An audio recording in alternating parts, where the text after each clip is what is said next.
just read the whole first bit of this and then I realised it wasn't recording.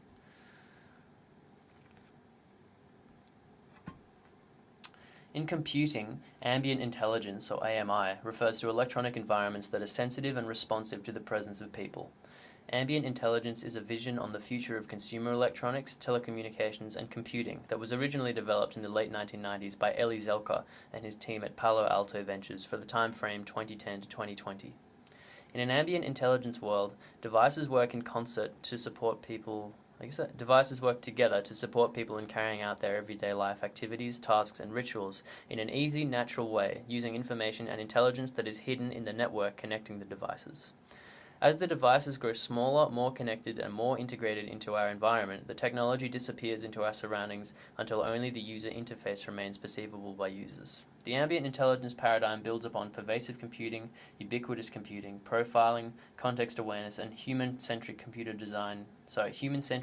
interaction design, and is characterized by systems and technologies that are embedded, many network devices integrated into the environment, context-aware, devices that can recognize you and your situational context, personalized, devices that are tailored to your needs, adaptive, that change in response to you, and anticipatory, that anticipate your desires without conscious mediation. A typical context of ambient intelligence environment is a home environment.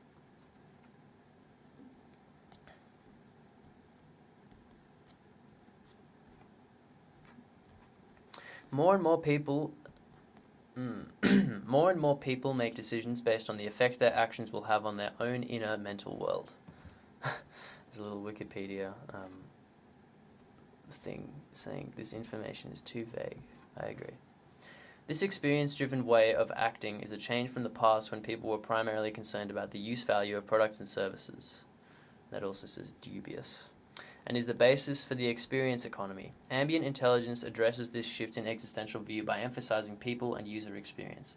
The interest in user experience also grew in importance in the late 1990s because of the overload of products and services in the information society that were difficult to understand and hard to use.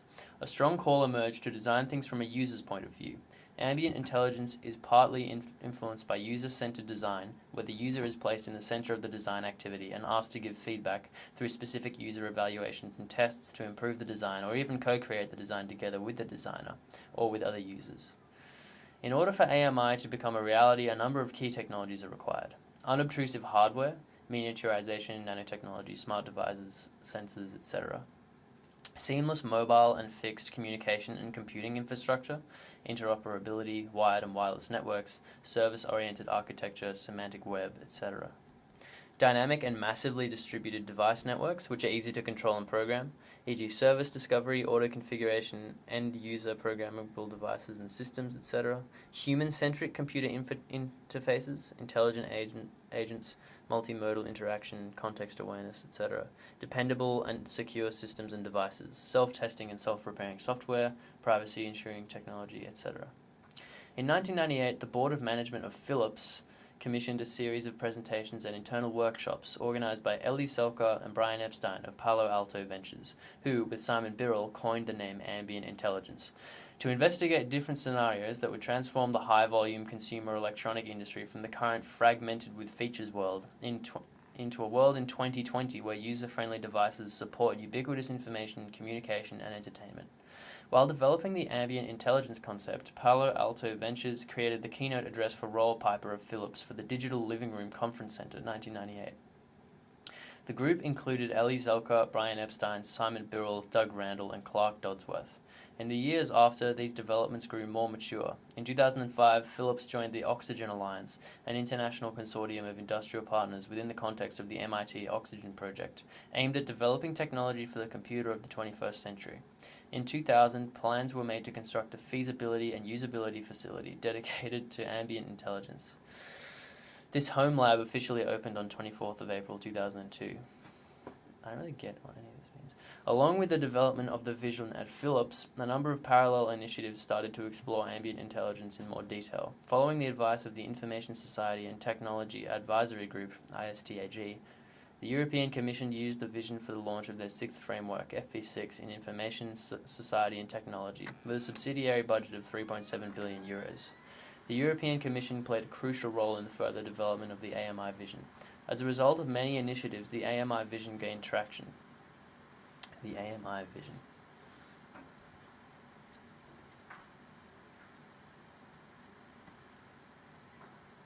Example scenario. This should be good. Ellen returns home after a long day's work. At the front door, she is recognized by an intelligent surveillance camera. The door alarm is switched off and the door unlocks and opens. When she enters the hall, the house map indicates that her husband Peter is at an art fair in Paris and that her daughter Charlotte is in the children's playroom where she is playing with an interactive screen. The remote children's surveillance service is notified that she is at home, and subsequently the online connection is switched off. When she enters the kitchen, the family memo frame lights up to indicate that there are new messages. The shopping list that has been composed needs confirmation before it is sent to the supermarket for delivery.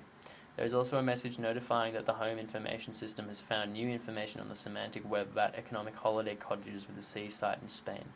She briefly connects to the playroom to say hello to Charlotte, and her video picture automatically appears on the flat screen that is currently used by Charlotte. Next, she connects to Peter at the art fair in Paris. He shows her through his contact lens camera some of the sculptures he intends to buy, and she confirms his choice. This is so interesting. In the meantime, she selects one of the displayed menus that indicate what can be prepared with the food that is currently available from the pantry and the refrigerator. Next, she switches to the video on demand channel to watch the latest news program. Through Follow Me, she switches over to the flat screen in the bedroom where she is going to have her personalized workout session. Later that evening, after Peter has returned home, they are chatting with a friend in the living room with their personalized ambient lighting switched on. They watch the virtual presenter that informs them about the programs and the information that has been recorded by the home storage server earlier that day. As far as dissemination of information on personal presence is out of control, ambient intelligence vision is subject of criticism. Any immersive, personalized, context-aware, and anticipatory characteristics brings up societal, political, and cultural concerns about the loss of privacy. The example scenario above shows both the positive and negative possibilities offered by ambient intelligence. However, it should be noted that applications of ambient intelligence do not necessarily have to reduce privacy in order to work.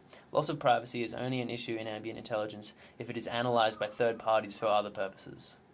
Power concentration in large organizations, a decreasingly private, fragmented society, and hyper-real environments where the virtual is indistinguishable from the real, hyper-reality, are the main topics of critics.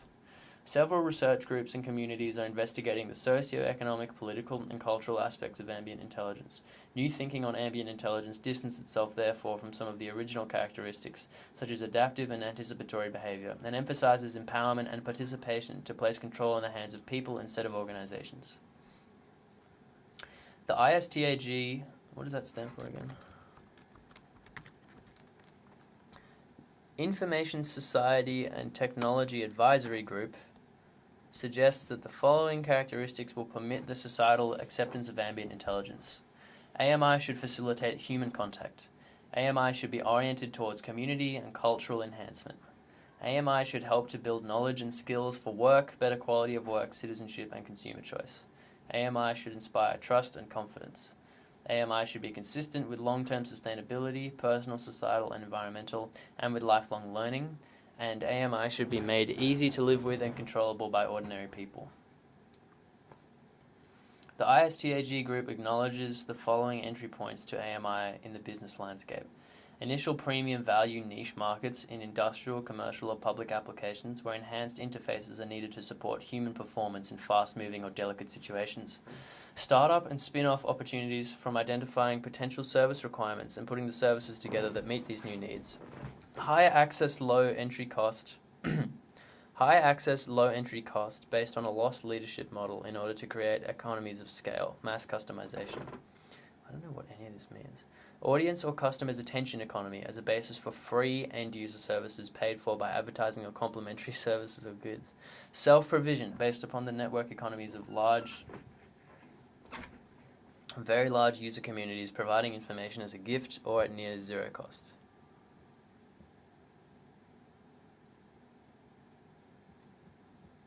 This sucks. This is a bad Wikipedia page.